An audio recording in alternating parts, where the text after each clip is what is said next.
Hello viewers, আবার একটা mini blog নিয়ে আপনাদের কাছে আসলাম।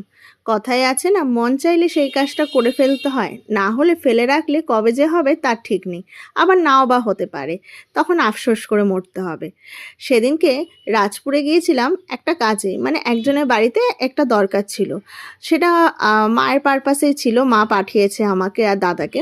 তো দাদাকে বললাম, চলো যখন রাজপুরেই যাচ্ছি তো বিপত্তারিণী মন্দির থেকে একটু ঘুরে আসি, সকাল সকালবেলা বেশ ভালোই লাগবে। এখানে কিন্তু রাজপুরে 4খানা বিপত্তারিণী মন্দির আছে, তার মধ্যে আমরা একটা বিপত্তারিণী মন্দিরে গিয়েছিলাম।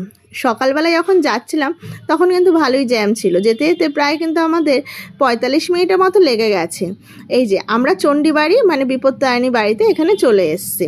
সকালবেলা প্রায় ফাঁকাই ছিল আমি যখন গিয়েছি।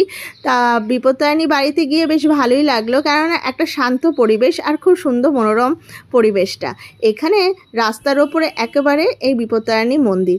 আমি যখন গেছি তখন কিন্তু এবার আপনারা কোয়েশ্চেন করবেন যে সোয়েটার পরে কেন গেছি এই গরমে। হ্যাঁ, এই গরমে সোয়েটার মোজা সব কিছু পরে গেছি নিজেকে এই রোদের থেকে রক্ষা করার জন্য। যেইভাবে চড়া রোদ দিয়েছে তাহলে আমার স্কিনগুলো একেবারেই ব্ল্যাক হয়ে যাবে, মানে কালো হয়ে যাবে। তার জন্য সোয়েটার আর মোজা দুটোই ক্যারি করেছি, যতই গরম লাগুক না কেন। এখানে মায়ের মূর্তিটা দেখুন কি সুন্দর।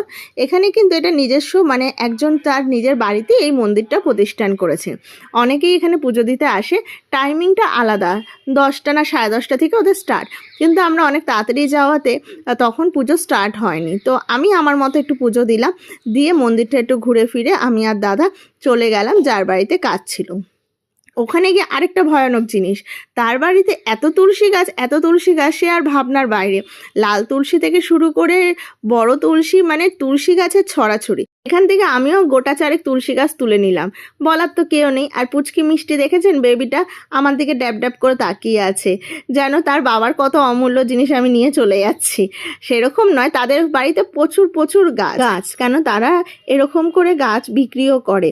তার বাবার এটা একটা বলতে পারেন হবি। আর এমনিতেও প্রচুর গাছও পর্যন্ত বাড়িতে দেখলাম বসিয়েছে, যেগুলো খুব বড় হয়ে গেছে, কোন গাছটা বাকি নেই। আর আমি এই আবদার করে টব সমেত এই গাঁদা ফুলের গাছটা কিনে নিলাম, মোটেই কিন্তু আর ফ্রিতে নিইনি। তো এইভাবে আমাদের মায়ের দর্শন হলো আর মায়ের কাজটাও সারা হলো।